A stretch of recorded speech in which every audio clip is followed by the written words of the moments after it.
पर डिटेल में वहाँ मिलेगा। अब देखो हमारा जो चैप्टर है क्या नंबर है? चैप्टर 8 जीवों में जनन कैसे होता है।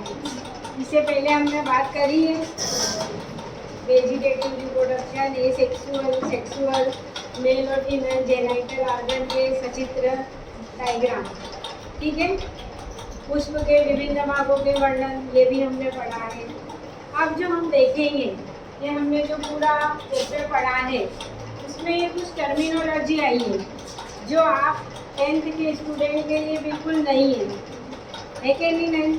अब देखो सबसे पहले ये 2 टर्म आई है, पेत्रक जीव, संतति जीव, या कह सकते हैं अपन पेत्रक कोशिका और संतति कोशिका, ठीक।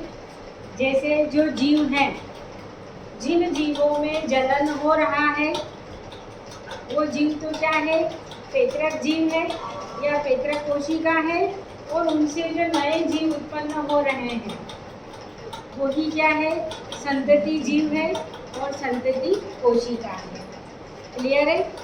जो जनन की क्रिया में भाग ले रहे हैं वो पेत्रक जीव, और जनन के बाद जो नए जीव या नई कोशिकाएं बन रही है वो संतति जीव या संतति कोशिका। अब हम बात करते हैं आनुवंशिक पदार्थ की। आनुवंशिक पदार्थ वो होता है, जैसे आप देखो हमारे सबके अंदर कुछ कैरेक्टर अपने मम्मी पापा जैसे हैं और कुछ नए हैं, है कि नहीं है? तो जो गुण ऐसे के ऐसे एक पीढ़ी से दूसरी पीढ़ी में आते हैं, पेत्रक जीवों से संतति जीवों में आते हैं, वो गुण कहलाते हैं आनुवंशिक गुण।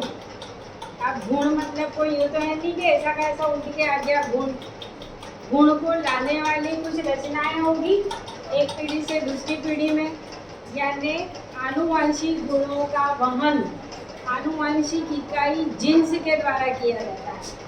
जैसे ये हमारा केंद्रक है, ठीक। केंद्रक के अंदर ये धागेनुमा रचनाएं होती है, क्या? गुणसूत्र।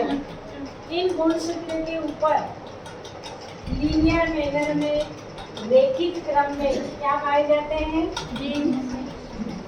जीन्स पाए जाते हैं। इन जीन्स के अंदर ही क्या होता है? डीएनए। और इस डीएनए के द्वारा ही सूचनाएं या गुण एक पीढ़ी से दूसरी पीढ़ी में जाते हैं। जितना ज़्यादा डीएनए दूसरी पीढ़ी में पहुंचेगा वो बच्चा, वो संतति अपने माता पिता के समान नजर आएगा।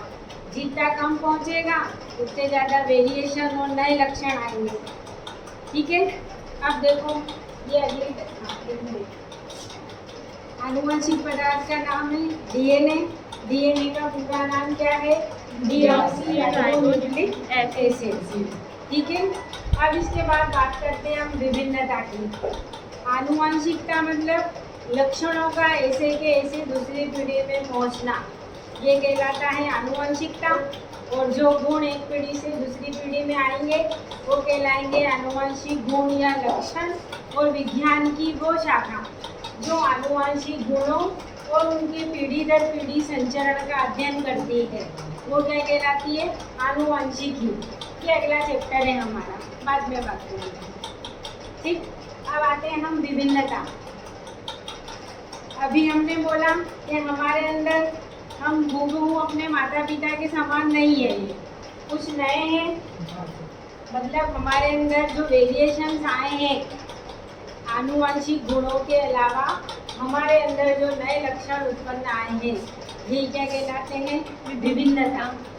और विभिन्नता वातावरणीय भी हो सकती है और आनुवंशिक भी हो सकती है। अब वातावरणीय में यूँ बात करें, मेरे को अभी 6 महीने तक कोई धूप में काम कराए तो मैं पूरी काली हो जाऊंगी।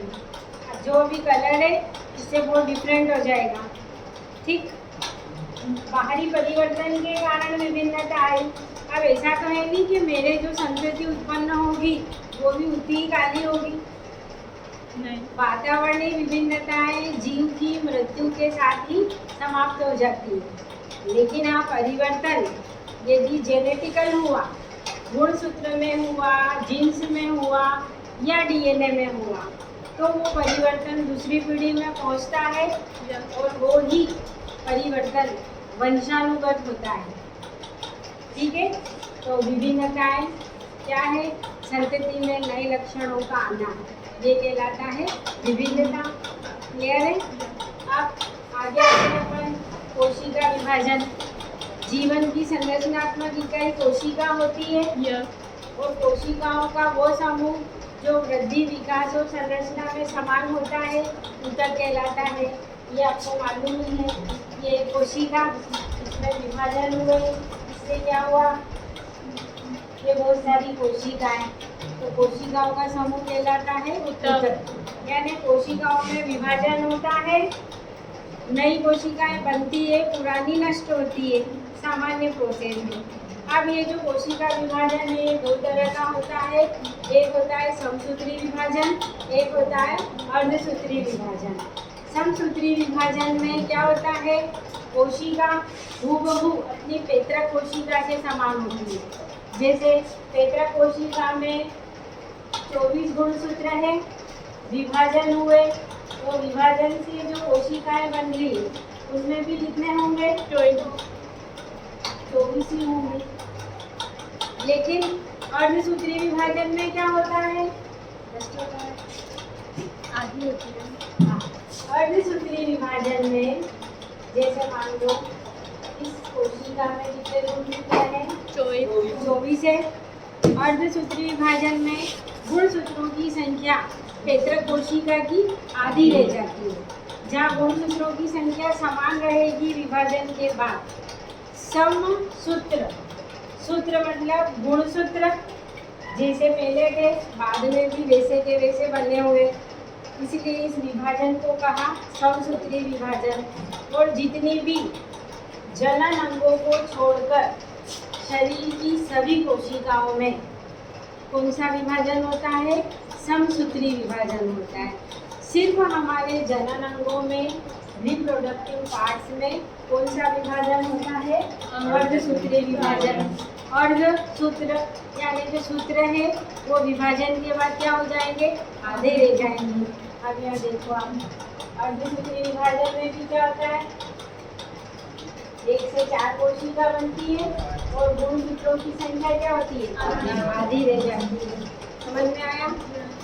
ये दैहिक कोशिकाओं में होता है जनन अंगों को छोड़कर, और ये सिर्फ जनन अंगों में होता है। इसी के कारण गैमेट के अंदर क्या होते हैं? गुणसूत्रों की संख्या आधी आधी रहती है। ठीक है, अब आगे आते हैं अपन। क्या लिखा हुआ है मैंने? हमने चैप्टर पढ़ा था, उसमें बात आई थी कि फीमेल के अंदर हर महीने क्या होता है? ओवम, अंडाणु हर 28 दिनों बाद बाहर आता है। तो इसी को क्या कहा जाता है? मासिक चक्र या रजोधर्म, या इसको कहते हैं अपन मेंस्ट्रुअल साइकिल। और ये जो ओवम है, जो अंडाणु बाहर आ रहा है, ये निषेचित नहीं हुआ है। यदि ये फर्टिलाइज्ड हो जाता, निषेचित हो जाता, तो वो क्या करता? जाइगोट बना लेता और उससे आगे चलकर शिशु का विकास होता। लेकिन ओव्यूलेशन द्वारा वो क्या हुआ? बॉडी से बाहर आ गया। एक निश्चित समय तक वो फैलोपियन ट्यूब में उपलब्ध रहता है। जब तक यदि उसमें स्पर्म या शुक्राणु मिल गए जाके तो जाइगोट का विकास होगा, नहीं तो वो क्या होगा? बाहर, बॉडी से बाहर आ जाएगा। ये प्रोसेस सिर्फ फीमेल में होती है, हर 28 दिन में होती है और 4 दिनों तक क्या होता है? ब्लीडिंग होती है, रक्त शरीर से बाहर निकलता है। फिर फीमेल के अंदर 2 ओवरी पाई जाती है, एक लेफ्ट में होती है, एक राइट में होती है। और एक बार लेफ्ट ओवरी से ओवम बाहर आता है, एक बार राइट ओवरी से ओवम बाहर आता है। ठीक है, अब आगे देखो। अब यहाँ पर हमने जब चैप्टर पढ़ा था, आपने डायग्राम भी बनाए हैं। मेल और फीमेल जनन अंगों के नाम आपने याद करे थे। तो मेल के अंदर और फीमेल के अंदर मेल और फीमेल कैरेक्टर है, हमने डिफ्रेंशिएशन कर रखा है। आप ये देखो, 6वीं 7वीं में थे, वो देखा आप अभी 10th में ही हो। कुछ परिवर्तन आए हैं, लड़कों में अलग परिवर्तन आए हैं और लड़कियों में अलग आए हैं। मतलब आप पहले बच्चे थे, अब बड़े हुए हो, तो जो जो शारीरिक परिवर्तन आप में आए हैं वो कहलाती है प्यूबर्टी स्टेज, यौवनारंभ। यानी जो जो भी जैसे लड़कों में दाढ़ी मूंछ का आना, आवाज़ का भारी होना, जनन अंगों का डेवलप होना, मेल फीमेल दोनों में ही। लड़कों में अलग विकास होते हैं, लड़कियों में अलग विकास होते हैं। अब ये जो एक निश्चित उम्र आने के बाद जो विकास होता है, ये लक्षण ही क्या कहलाते हैं? द्वितीय लैंगिक लक्षण, सेकेंडरी सेक्सुअल कैरेक्टर। ये उत्पन्न होना जरूरी है, नहीं तो हमने बात ही करी है कि सजीवों का मुख्य गुणधर्म ही क्या है? जनन। और जनन कब होगा? जब मेल और female sexual organ proper develop होंगे और उनके अंदर मेल और फीमेल हार्मोन, लिंग हार्मोन सीक्रेट होंगे। तो मेल के अंदर मेल लक्षणों को उत्पन्न करने के लिए जो हार्मोन जिम्मेदार होते हैं वो मेल हार्मोन होते हैं। और जो भी मेल के अंदर परिवर्तन आए हैं वो काय के कारण आए हैं? टेस्टोस्टेरोन। यदि हार्मोन कम मात्रा में बन रहा है, जरूरत से ज़्यादा बन रहा है, तो भी क्या है? अनियमितता है, वो रोग की श्रेणी में आता है। तो एक निश्चित मात्रा में मेल हो चाहे फीमेल हो, सभी के अंदर हार्मोन सीक्रेट होना आवश्यक होते हैं। सांद्रता ज़्यादा भी नहीं होना चाहिए तो कम भी नहीं होना चाहिए। ठीक, ये ऑब्जेक्टिव के लिए प्रश्न है। मेल हार्मोन टेस्टोस्टेरोन, टेस्टो क्यों नाम दिया? कि मेल ऑर्गन का नाम होता है टेस्टिस, वृषण। टेस्टिस से जो हार्मोन सीक्रेट हो रहा है वो कहलाएगा टेस्टोस्टेरोन। फीमेल के अंदर जो हार्मोन सीक्रेट होंगे दो होंगे, एक होगा एस्ट्रोजन, एक होगा प्रोजेस्टेरॉन। अब देखो, हम सभी के अंदर जो सामान्य लड़कियां हैं, सामान्य फीमेल है, उनके अंदर जो हार्मोन सक्रिय होगा वो क्या होगा? एस्ट्रोजन। ठीक, लेकिन हमने महिलाएं प्रेग्नेंट भी देखी है, गर्भवती महिलाओं में भी हार्मोन होता है। उस समय क्या होता है? टेस्टोस्टेरोन सीक्रेट नहीं होता है।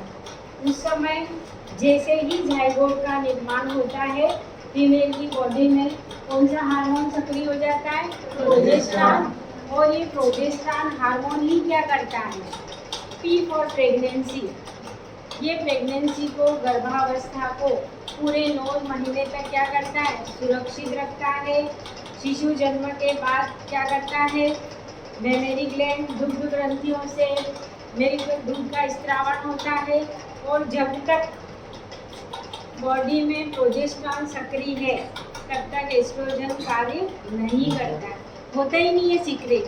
फिर जैसे ही शिशु बड़ा हो जाता है, मेमरी ग्लैंड से दूध का स्त्रावण बंद हो जाता है, यानी उसका कार्य समाप्त हो जाता है, तब प्रोजेस्टेरॉन के प्रभाव समाप्त हो जाते हैं और उस फीमेल में वापस कौन सीक्रेट होने लगता है?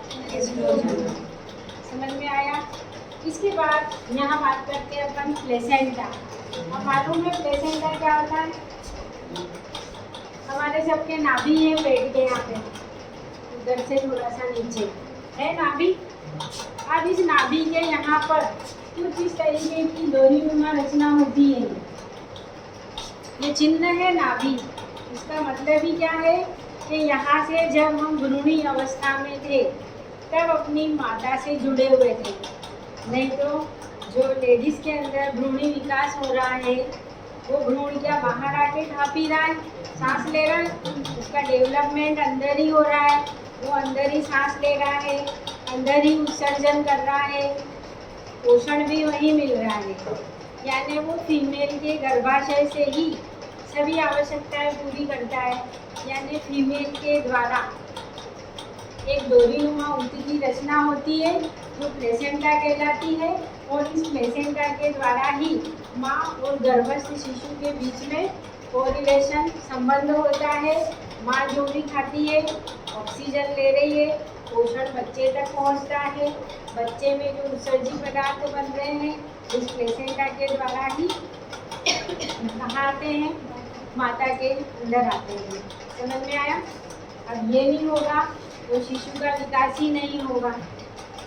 ठीक है। अब यहाँ दो महत्वपूर्ण टर्म है, जनसंख्या वृद्धि और जनसंख्या नियंत्रण। मालूम ही आपको, सामान्य से अधिक जनसंख्या का हो जाना जनसंख्या वृद्धि की श्रेणी में आता है। तो जनसंख्या वृद्धि को रोकने के लिए ये दो टर्म है, वेसेक्टोमी और ट्यूबेक्टोमी। एक होती है पुरुष नसबंदी, एक होती है महिला का जो ऑपरेशन होता है शिशु जन्म को रोकने के लिए, ताकि जनसंख्या अधिक नहीं हो। तो ये ऑपरेशन मेल में होता है, शुक्रवाहिनी को काटकर बांध दिया जाता है, तो ये कहलाता है वेसेक्टोमी। ये जनसंख्या नियंत्रण का जो ये तकनीक है ये मेल में किया जाता है। इसी तरह फीमेल में भी फैलोपियन ट्यूब को बांध दिया जाता है, तो ये क्या कहलाता है, ट्यूबेक्टोमी। वेसेक्टोमी मेल में होता है, ट्यूबेक्टोमी फीमेल में होता है। इस तरीके से इस पार्ट के अंदर आने वाली ये महत्वपूर्ण टर्मिनोलॉजी है। ठीक है।